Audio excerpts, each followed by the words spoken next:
Hi! I'm the archivist. I'm also drunk. What a great way to start a review. Anyway, I am here to talk about Big Hero 6. Why? 'Cause I gotta. So let's start off with the premise. It's a Marvel production by... I don't know what. It says it's a Marvel production. That's all I've really heard. And the trailers for it just show Baymax and Hero, like, exclusively. And it wasn't until, like, just before the premiere did they say, oh, by the way, there's other people in this, which is why it's called Big Hero 6, you know? So it's like, well, gee, thanks, guys, for finally telling me this, you know? Because you see, like, these very little things about, like, oh wait, there's other people in this, you know. It's a group thing, not just a duo thing. It's a group thing, and it's like, okay, so finally we get to know their names after, like, 2 months of hearing about it. You know, we finally hear, oh wait, there are other people, and it's really not the greatest marketing I've seen. It's great marketing to showcase the feel for it, you know, for the duo part. But then, like, nothing more than that. I'm like, okay. And then, you get... Hold on a second.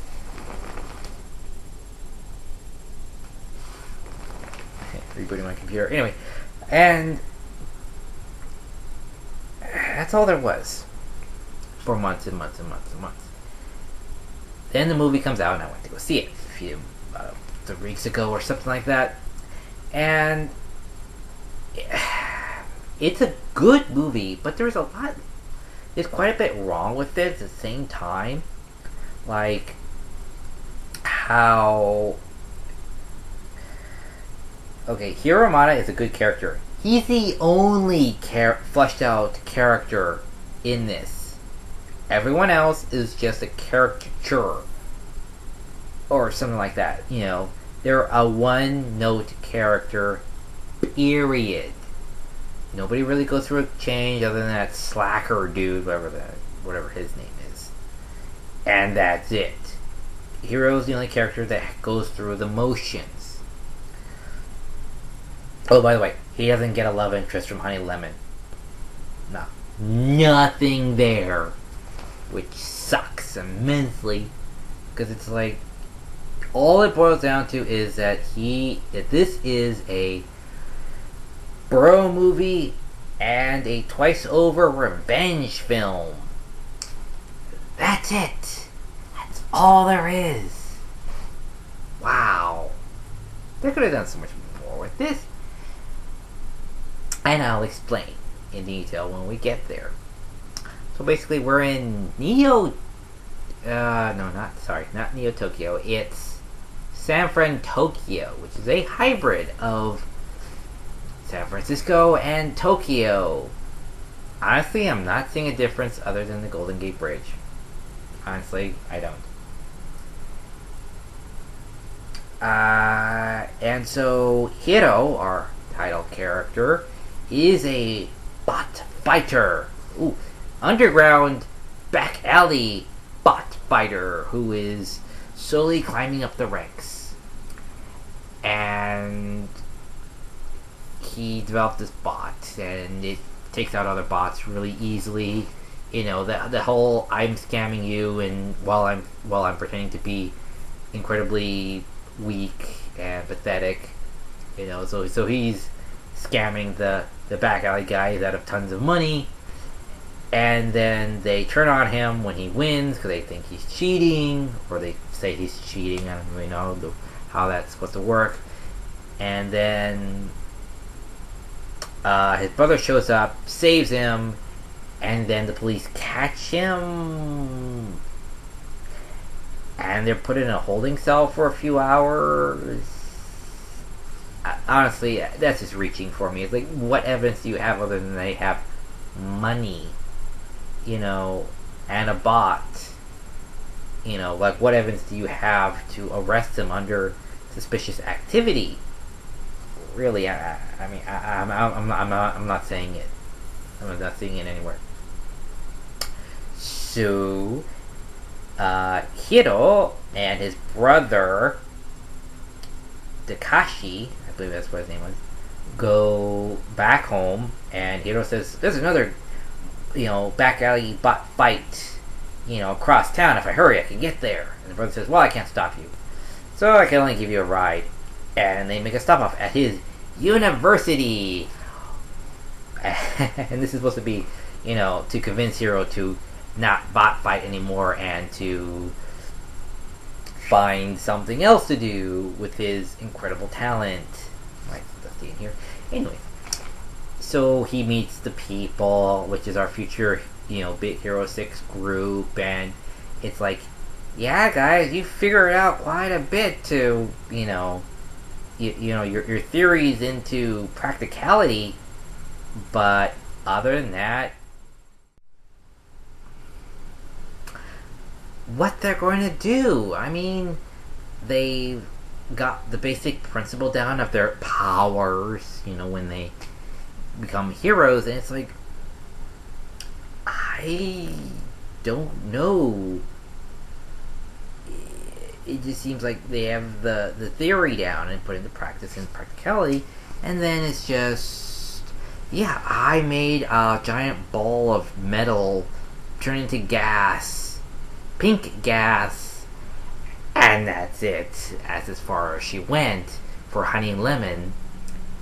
Slacker comes up with stupid ideas, and it's like, well, okay, obviously you have money to do this because you don't apply yourself, hence you're the slacker, and so we know he's the secret son of Bruce Wayne type character, so that's just kind of an obvious thing. And then there's Go-Go, who is the tomboy who doesn't accept help from anyone, whose catchphrase is "woman up." Yeah, that's not gonna catch on. Personally, I just groaned every time I heard that because it just seems incredibly unnecessary. Honestly, it's like, just say "step up" or something with the word "up" after it. It just sounds less. It just sounds like, they're trying to go for strong-minded, independent woman, but it comes off more as feminist more than anything else to me. And it's just like, ugh, come on. Do we really need that in this story? Can't we just have strong, independent woman and not a feminist? Can we? But a lot of these characters are just one-note characters other than Hiro. Hiro's the only one that actually goes through a process. Everyone else is just a one-note character, in my opinion. It's like they don't go through anything. They become heroes. It's just they have very little down during this entire course of this film. They don't evolve anything other than the slacker, which we'll get into. Yeah, so anyway, the brother takes Hiro to his academy, shows him all the different friends, all these one-note characters, and what's his name? The guy with the dreadlocks.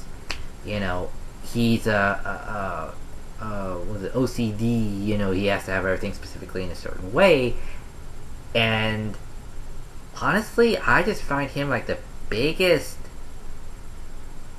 I guess, lack of a better term, would be the biggest girl in the movie, because whenever there's trouble, he starts whining immensely. And it's like, really? You can't be any stronger than that? Your character's 9 years old, little Girl Scout who sells cookies. That's your character. Wow, that's real emasculating. Yep, that's really emasculating there. Wow.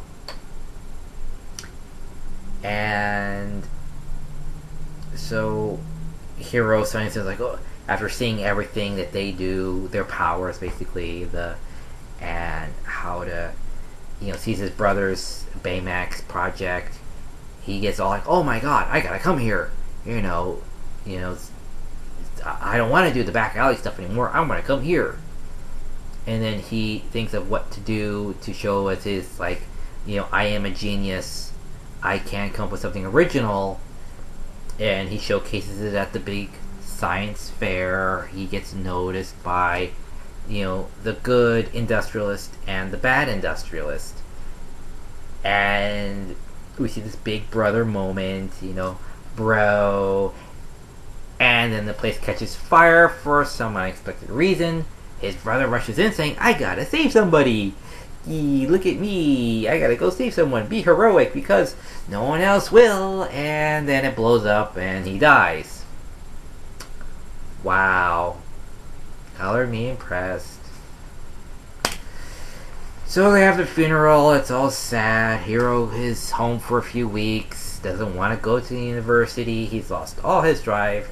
He hurts himself through comic relief. And then Baymax shows up. Because whenever someone says, "ow," he shows up and helps them until they're better. And so that's why he sticks around. So Hero and Betamax discovered that one of the last of the nanobots that Hero had created starts to react to other nanobots and that headset piece. Go and investigate to find that someone is making more microbots. And then they battle Mr. Kabuki. And after escaping from Mr. Kabuki, they go to the cop guy where they have all that trailer footage from. They go through that. They take Betamax home because he's, low on power. And the ant, I don't know what the ant really is supposed to do or serve other than just be the family of the story. The family aspect of the story, basically. She's there in the beginning to bail them out. She's there in the middle, the beginning of the second arc, to showcase that he still has family after the funeral and all that. That he still has somebody to call family. And then she's there at the end saying that he still has family. And that's it. She doesn't contribute anything really to the story after the beginning.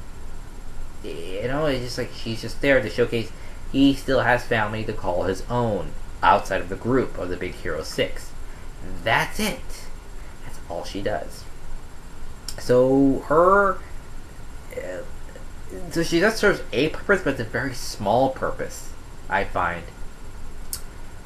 So Hiro decides, I'm going to fight Mr. Kabuki, on my own, after training Betamax in, old 70s, 60s kung fu martial arts movies, and adds a new, cartridge to his collection or whatever in his chest. They decide to go and track down Mr. Kabuki, find him at the docks, and for some strange reason, the Mockingjay logo keeps popping up because I don't know. It's just there. There's no explanation for it. It's just a logo because. And then they are tracked down by the group because Betamax says, a part of healing is to have a group of family and friends around you. So he called them. They go down, track them down to the docks, and he's like, "No, you gotta get out of here. You mustn't be here." And they're like, "Sir," they're like, "No, you need us." And it's like, I'm sure when someone says you need to get out of here, I would tend to listen to that person, especially when they have the fear of death in their eyes. That like shit's going down and you really don't want to be here at all. No, nothing, nothing. No, okay then. And then Mr. Kabuki throws a container at them, and that's when we see the Mr. Dreadlocks is girlishness when he starts screaming like a little 9-year-old, and it's like, wow, that's that's the first time I saw like. That's really emasculating right there. Yeah, that little girlish scream. Yeah, I'd scream too, but at least I scream more like a guy that's about to die than a little 9-year-old girl who saw a scary movie. It's like, whatever. So I decided to just ignore him. Alright, let's deal with the car chase instead. So they go into this car chase. It's epic. It's nice. I like it. You know, Mr. Kabuki is a decent villain, considering the fact we don't know much about him. But it's like, it's obvious it's one of two people, which I'll get into. And so there goes epic chase. The car falls back into the ocean. They go to Mr. what's his name's Slacker's home. They're like, where are you going? I'm going home. It's like, but you're about to enter into a mansion. You couldn't possibly live into a mansion. Yes, he does. I knew obviously at the beginning that he had money because he lacks a father figure. Therefore, he doesn't have drive. Therefore, he's a slacker, which means he's only there because he has money to be there. Brains and drive are different. So he's there because fundamentally he has enough money to be there, which I gathered, because no one could be that inept, you know, amongst all the nerds and still be able to be there regardless. He's like Tommy Boy, you know. If you have the money and be an idiot, you know, that's of course the way, you know, the styling in which you're going to be there, or the reason you're going to be there. So him walking into a mansion does not surprise me. You know, the big reveal, he has money. You know, I wasn't surprised. So they go inside, they see the butler, and they, you know, he walks them through the motions of the comic, saying, okay, the guy we're after is obviously this guy, the guy Hero met at the fair, who's, you know, the obvious self-important industrialist, you know, that he met. And they say, okay, so that's obviously got to be him, and Betamax got to scan so they can find out where he is. And it goes through this montage of training to find their superpowers and defeat Mr. Kabuki. Well, okay, I gotta say this. It's like, okay, there's a difference between a stationary target, a moving target, and the real thing.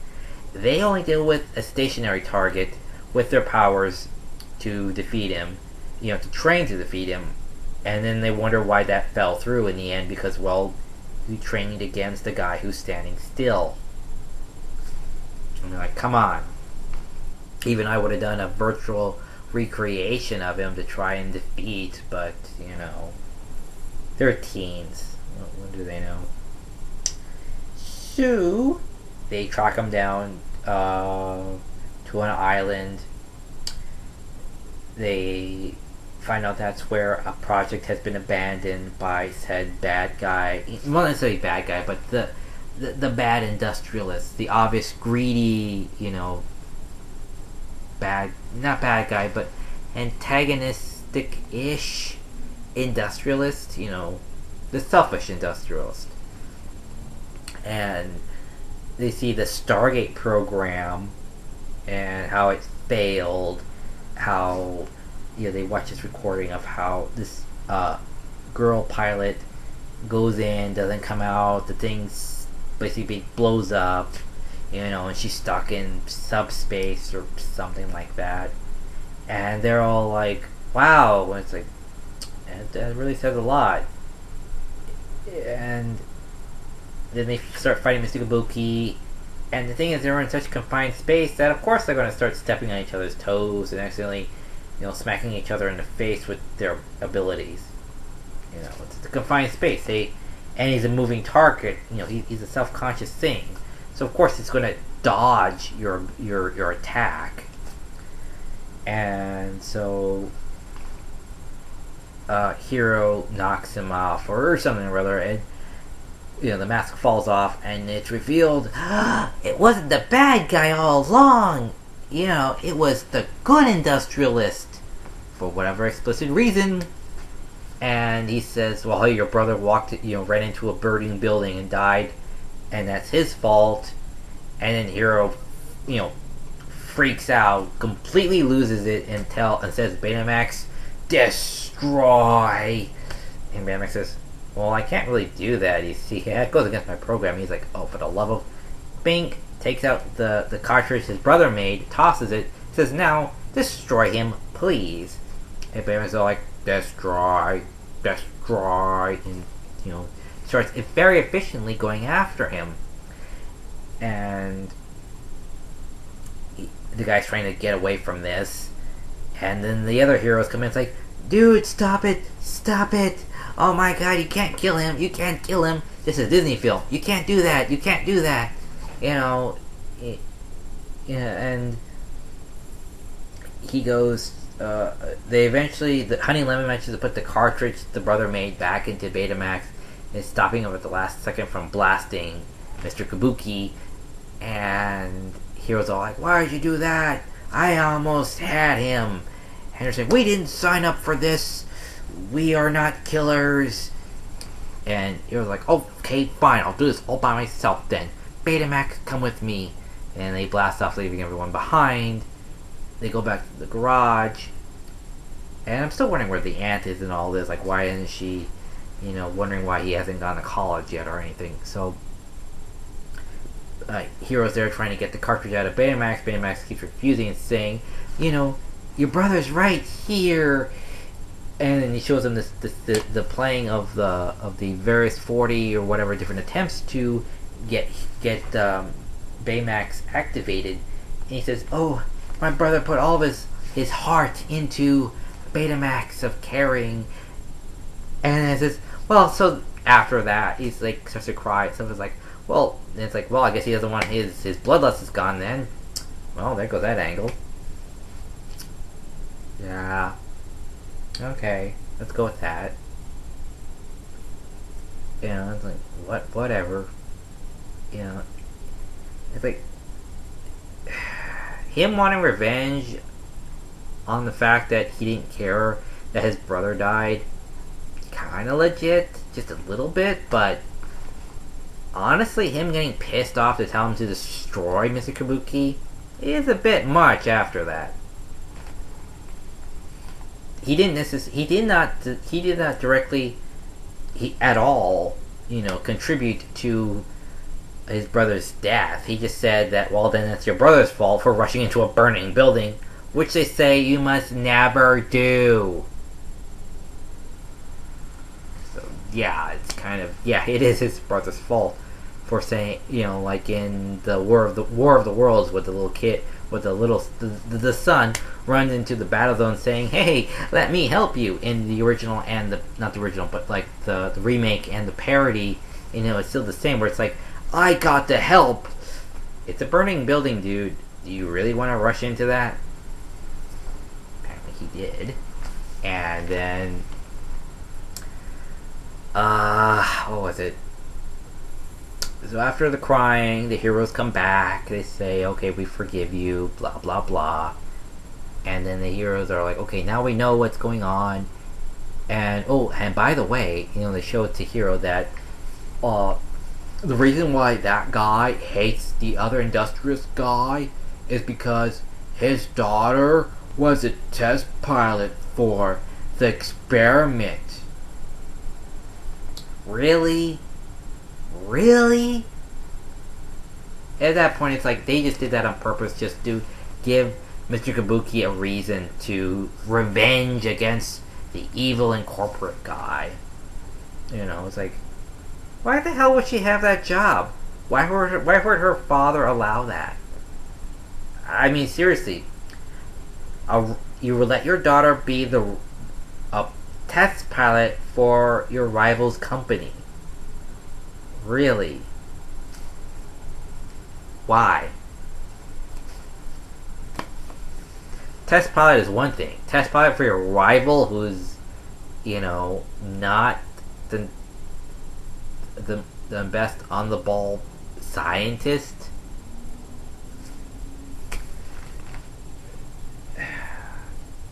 So it just felt made up at that point. That was just a made up plot point, just to give Mr. Kabuki, an MO, a reason, to be doing all this. And then, so Mr. Kabuki shows up with the finished repaired Stargate thing and starts sucking up Mr. Industrialist's new complex, which he says is going to help the community. Is this the new, MIT or whatever of San Fran, Tokyo? So he shows up, he starts sucking everything up into the gate, and he spouts his usual, "This is my revenge gig," blah blah blah. The big Hero 6 show up and start fighting him and stuff, and now it's a big enough area where they don't accidentally have to shoot each other in the face. That's really it, because now we have a plan, so we really do have a plan now.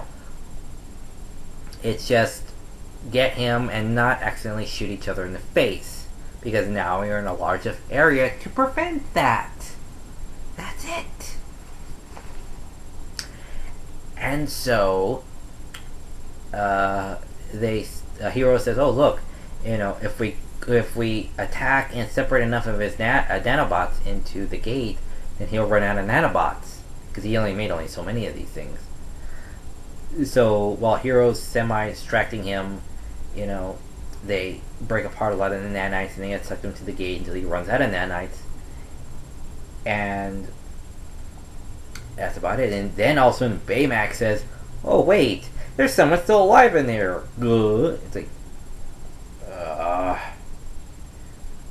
so she's alive, apparently.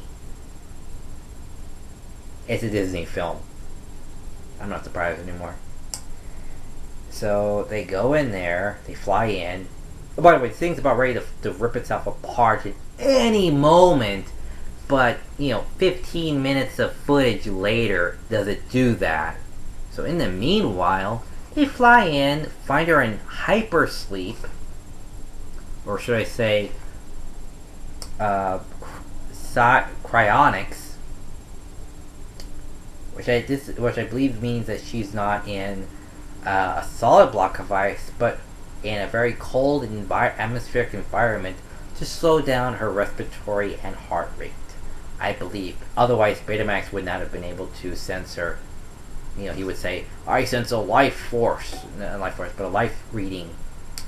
So they get her, they bring her back towards the portal. Oh, and then this big piece of debris from the building that was sucked up to the portal hits Betamax, and it completely shatters his armor. Yeah, I believe that. And it's like, oh wait, my thrusters are damaged. I only have the rocket punch to send you guys back through the gate before it rips itself apart. Oh, and are you satisfied with your caretaking by any chance there, Hero? As soon as you say yes, I'll rocket punch you guys through the gate, and you'll be safe. Sacrificing myself in this big emotional sequence that will make everybody in the audience cry. So they go through this big thing, which is tugs on everyone's heartstrings, and they make it back through just in time for the gate to swallow itself up. She comes out of it on a gurney. The father's taken away for, I believe, a decent little while. He only committed crimes of destruction of private property, threatening of life, and conspiracy to commit murder, I guess. I'm not entirely sure if she was really planning on killing him or not, but that's about it. And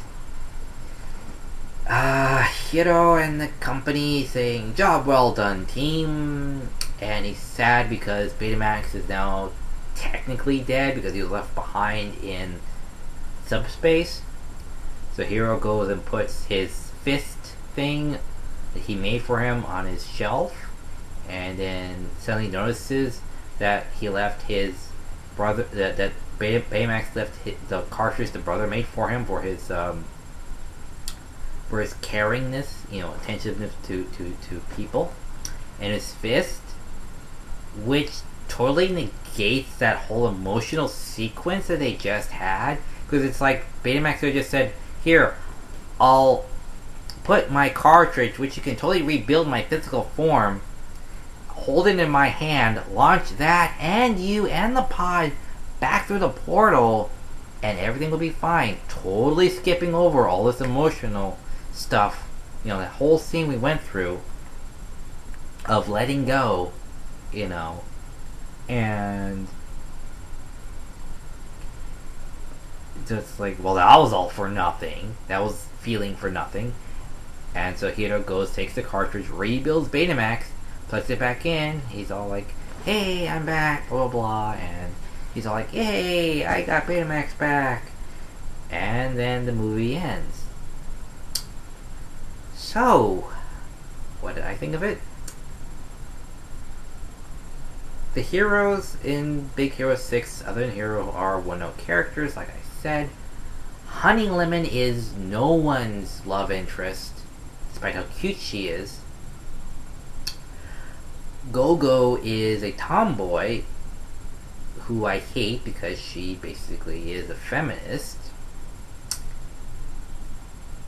who doesn't want help from anyone. She's not rescued, but she doesn't ask for help from anyone. Yeah, she has the cool wheel power disc thing, whatever. But it's like, time to woman up. I just groaned every time I heard that. The Dreadlocks guy, I could not stand because he's just a big puss, honestly. The Slacker was given a mini arc because his dad in the epilogue comes back, which is, looks like Stan Lee and is played by Stan Lee. And he says, yeah, I'm back from my long years, like your entire life so far of being away. I'm back to help you. And he's going to teach him the ways of being like Batman or something like that. And that's about it. Baymax himself is actually nice. He shows like the heart of his brother still lives on in Betamax. That's what he put into him, his caringness. And everything on Baymax is his character, his front line, everything about him is fine, except for that needless emotional ending they had where he says the brother has to let go in order to survive, and that was unneeded. So other than that, that's it. The town of San Fran, Tokyo just looks like San Francisco, just with the Golden Gate Bridge being a bit different. And the Zeppelin electrical fan things, that's really all about it. There is no structural difference really between that and Tokyo.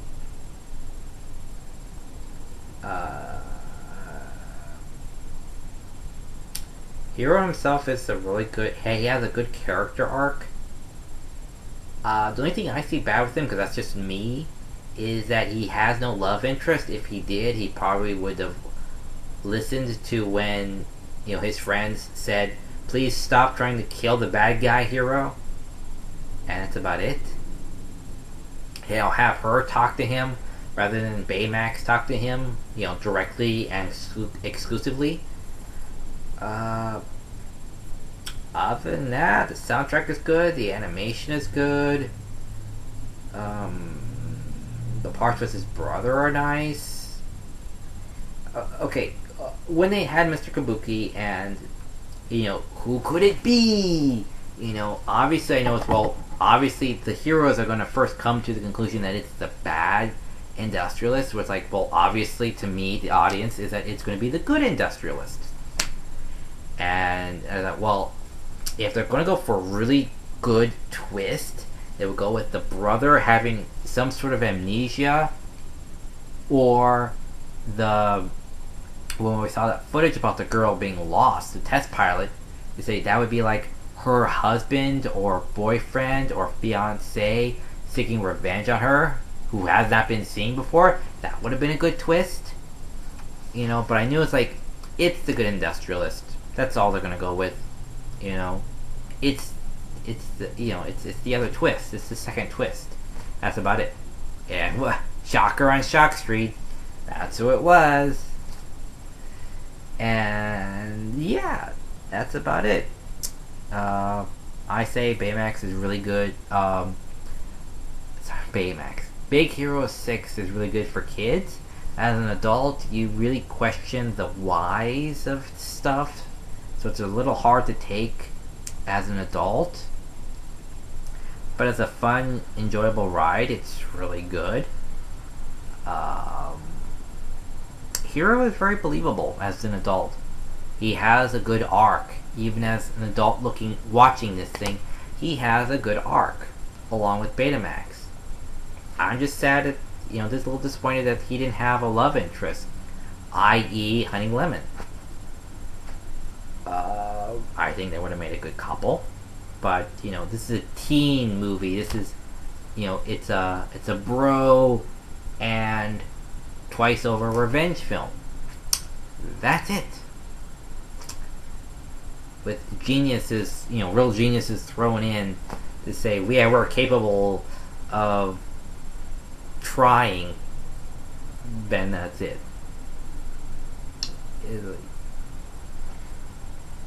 It's like A for effort, guys. A for bravery, but, when it comes to your training to be a hero, you gotta have to know that there's a difference between a stationary target, a moving target, and a sentient target.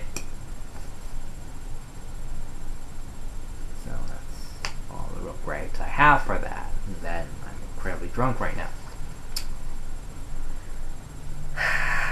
So that's it.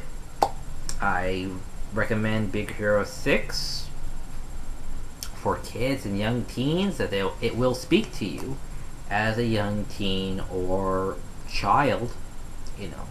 Those awkward years, those emotional years, where it's like, where emotion hits you hard,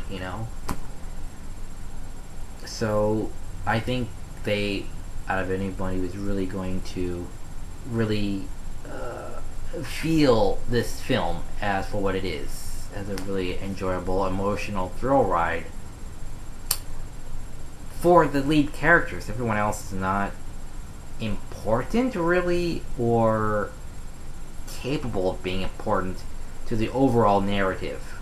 Not really, other than Slacker.